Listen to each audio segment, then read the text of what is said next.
the unemployment situation among STEM graduates, as in those majoring in science, technology, engineering, and mathematics, seems to be getting serious in Malaysia. It is leaving many of these young adults wary about their future. Here's Aisha Aziz with the full report. STEM is one of the most toughest and most expensive courses to be taught at university. However, there are not opportunities being offered for those in the STEM career path. Ain is a recent mathematics graduate from University Science Malaysia. Instead of being a data analyst, she is currently an online tutor teaching mathematics. Ain explained that most STEM graduates and herself struggle to find jobs related to the degree due to lack of opportunity. It was and still a struggle for them to find stable work, a secure job after graduate. Plus, the fees for the STEM courses are not cheap. They are really expensive. Many STEM graduates in Malaysia, just like Ain, continue to struggle finding jobs relevant to their fields. Most COVID-19 restrictions have been finally lifted today.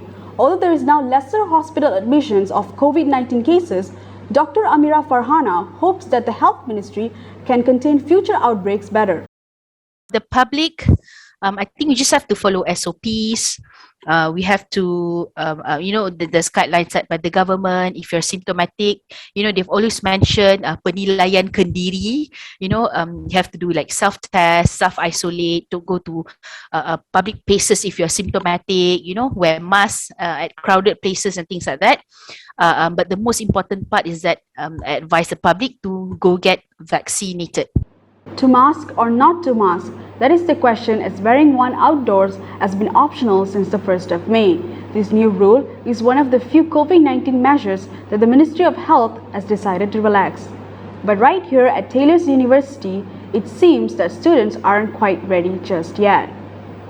According to a Google Forms survey conducted by Ingslingers, between 1st to 10th of May, out of 100 Taylorians who responded, a small percent of 7 said they will no longer wear masks outdoors.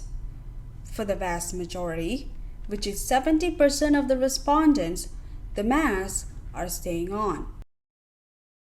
Well, it's been 3 years since the pandemic, and I for one have not been infected by COVID, and I want to keep it that way. And I also have high-risk parents at home, so better safe than sorry. And as a uni student, I'm mostly indoors, so it will be rather troublesome to keep on putting on my mask and taking it out. Yeah. Despite the vast majority's opinion, a few do support the new mask rules and are ready to go mask-free outdoors. People are a lot more spread apart in outdoor spaces, and there's better air circulation outdoors, so I think it's okay to not wear a mask outdoor. And not wearing a mask gives me a sense of normality. But of course, I'll definitely wear my mask again if I'm sick or if the cases rise again. At the moment, the COVID-19 situation in Malaysia is improving. Nevertheless, the Ministry of Health has urged the public to remain socially responsible and vigilant as we move back towards normalcy. Hundreds of LRT commuters taking the Kelana Jaya line were repeatedly left stranded due to train failures in the last 2 weeks of May. Commuters went online to express their frustration, claiming that these delays have been happening almost every week. On social media, commuters shared pictures and videos of themselves stranded with many others at LRT stations located along the Kelana Jaya line.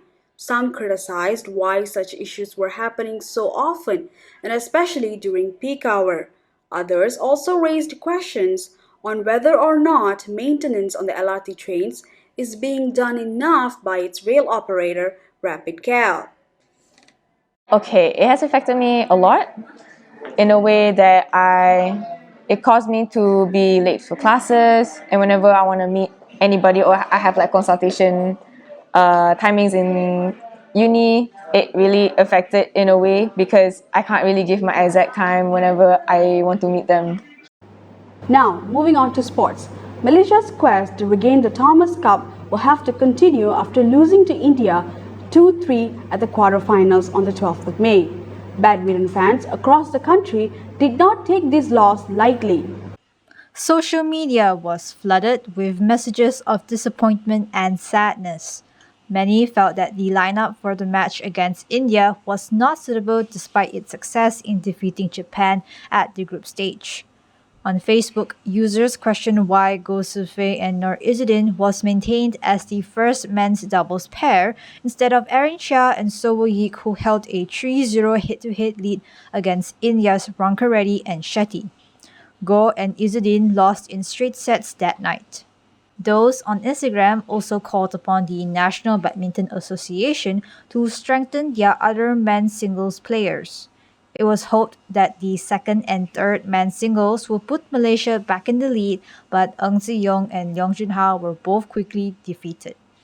This is Malaysia's first defeat to India in the Thomas Cup finals since 1979. Meanwhile, Malaysia last brought home the title in 1992 when the tournament was held right here in Kuala Lumpur.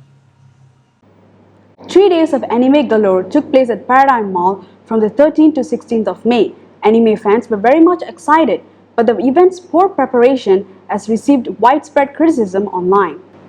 Netizens slammed the event organizers for underestimating the number of attendees, arguing that Paradigm Mall was rather a small venue for such an occasion. This resulted in a crowded atmosphere that made it difficult for attendees to practice social distancing.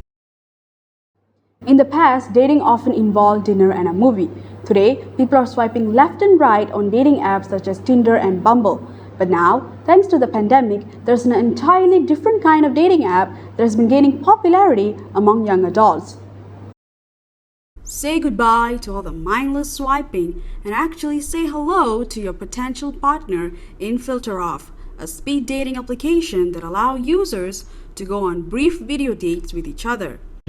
So, do you have any siblings? Users who have demonstrated mutual interest after a video date will be connected within the application. I think actually talking to someone for even 3 minutes will allow you to get to know them better than merely forming an opinion of them based on their pictures. Dating has been quite difficult due to the pandemic, but innovative dating apps like this makes it easier for me to meet people with similar interests and make me feel a little less lonely in a big city like KL.